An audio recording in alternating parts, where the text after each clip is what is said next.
চট্টগ্রাম বন্দরে নাবিকদের আশা থেকে স্বজনদের কাছে ফেরা পুরো বিষয়টি সারাদিন কভার করেছেন সহকর্মী একেএম নাজিম। আমরা তার সাথে সরাসরি যুক্ত হচ্ছি। নাজিম, নাবিকরা এখন কোথায় আছেন, তাদের নিয়ে জাহাজ মালিক কর্তৃপক্ষ কি বলছে জানাবেন আমাদের। জি, আপনি যেমনটা বলছেন, আসলে নাবিকরা ঘরে ফিরেছেন, কারণ দীর্ঘ যে প্রতীক্ষা ছিল সেই প্রতীক্ষার অবসান ঘটে আজ নাবিকরা এসেছেন বিকাল 4টা নাগাদ চট্টগ্রাম বন্দরের এনসিপি জেটিতে নাবিকরা প্রবেশ করেন। তারপর পরে তাদেরকে সম্মাননা দেওয়া হয় চট্টগ্রাম বন্দর কর্তৃপক্ষের পক্ষ থেকে। পাশাপাশি তাদেরকে কেএসআরএম কর্তৃপক্ষ এবং যে তাদের মালিক পক্ষ এসআর শিপিং তাদের কর্মকর্তারাও ছিলেন, তারাও নাবিকদেরকে আসলে উষ্ণ অভিনন্দন জানিয়েছেন। পাশাপাশি নাবিকদের সাথে তাদের যা স্বজন রয়েছেন তারাও ছিলেন, তাদের মাঝে আনন্দ উচ্ছ্বাসের কোনো ধরনের কমতি ছিল না। কারণ সোমালিয়া দেশদের যে জিম্মি হওয়ার পর দীর্ঘ 1 মাস বিভিন্ন দেন দরবার করার পরে নাবিকরা মুক্তি পায়। মুক্তি পাওয়ার পর তারা এমভি আব্দুল্লাহ যে জাহাজ, সেই জাহাজটিতে করে দেশে ফিরে সেটি গতকাল সন্ধ্যা নাগাদ কুতুবদিয়া এলাকায় সাগরে নোঙর করেছিল। তারপরে আজ সকালবেলা যে কেএসআরএম এর একটি লাইটার জাহাজে করে, লাইটার জাহাজ মনে সেটিতে করে তারা চট্টগ্রাম বন্দরের জেটিতে প্রবেশ করে। তারপর তাদেরকে সেখানে সম্মাননা দেওয়া হয় এবং আমরা দেখেছি নাবিকদের মাঝে উচ্ছ্বাসের কমতি ছিল না। কারণ তারা যে জিম্মি দশা থেকে মুক্তি পাওয়ার পরে তারা নিরাপদে দেশে ফিরেছেন এবং তাদের সাথে তাদের যে জাহাজ এমভি আব্দুল্লাহ সেটিও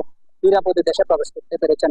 কারণ এইসবের মধ্যে তারা সরকার সহ যারা এই মুক্তির পেছনে যারা ছিলেন তাদেরকে তারা বিভিন্নভাবে কৃতজ্ঞতা জানিয়েছেন। পাশাপাশি যারা নাবিকদের পরিবার সদস্যরা রয়েছেন তারা বিভিন্ন মাধ্যমে কৃতজ্ঞতা জানিয়েছেন, কারণ তাদের পরিবারের মাঝে এক ধরনের উদ্বেগ উৎকণ্ঠা কাজ করেছিলেন যখন তারা জিম্মি হয়েছিলেন।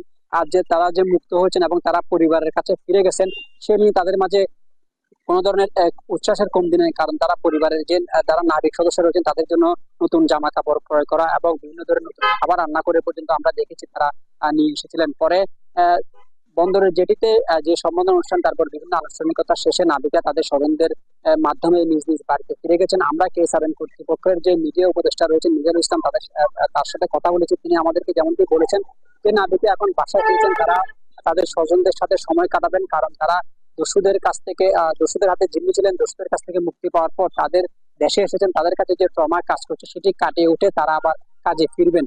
তার স্বজনরা বলছেন তারা এর আগেও পৃথিবীর বিভিন্ন দেশে তারা জাহাজে ছিলেন এবং জাহাজে কাজ করেছেন, কিন্তু আগের বারও বিভিন্ন সময় তারা বাড়িতে এসেছেন, স্বজনদের কাছে ছিলেন। কিন্তু এবার বিষয়টা সম্পূর্ণ উল্টো। কারণ মোজাম্বিক থেকে কাগো নিয়ে আসার পথে তাদেরকে সোমালিয়া দস্যুরা জিম্মি করেছিল। তারপর দীর্ঘ 1 মাস বিভিন্ন দেন দরবার করার পর তারা মুক্তি পায়। মুক্তি পাওয়ার পর তারা দস্যুদের কাছ থেকে মুক্তি পাওয়ার পর আরব আমিরাতের বন্দরে যায়। সেখান থেকে কিছু কার্গো নিয়ে চুনাপাথর নিয়ে তারা বাংলাদেশের উদ্দেশ্যে রওনা হয়। এখন পর্যন্ত বলা যায় যে 23 জন নাবিক, সেই 23 জন নাবিক সুস্থভাবে ফিরে এসেছেন এবং জাহাজটি সহ এসেছেন। সেটির কারণে আসলে কোনো পক্ষেরই উচ্ছ্বাসের কমতি নেই, কারণ সবার মাঝে আনন্দ উল্লাস আমরা দেখেছি। বিশেষ করে নাবিকদের মাঝে সবচেয়ে বেশি আনন্দ উল্লাস দেখেছি, কারণ তারা যখন এসেছেন তখন তাদের মাঝে অনেক আনন্দ উল্লাস ছিল। তাদের যে সম্বোধন অনুষ্ঠান ছিল সেখানে পররাষ্ট্রমন্ত্রী সংযুক্ত ছিলেন, পররাষ্ট্রমন্ত্রী তাদেরকে অভিনন্দন জানিয়েছেন। পাশাপাশি তাদের যে প্রতিষ্ঠান কেএসআরএম গ্রুপ, কেএসআরএম এর যে অঙ্গ প্রতিষ্ঠান এসআর শিপিং, তারাও তাদেরকে বিভিন্ন মাধ্যমে শুভেচ্ছা জানিয়েছেন এবং সম্বর্ধনা জানিয়েছেন। এবং নাবিকরা সুস্থ আছেন, ভালো আছেন, তারা পরিবারের কাছে ফিরে গেছেন। এই ছিল আমার কাছে থাকা সর্বশেষ। চট্টগ্রাম থেকে যুক্ত হয়েছেন সহকর্মী একেএম নাজিম। জাহাজ থেকে ফিরে আসা নাবিকদের বিষয়ে বিস্তারিত জানাচ্ছিলেন আমাদের সহকর্মী।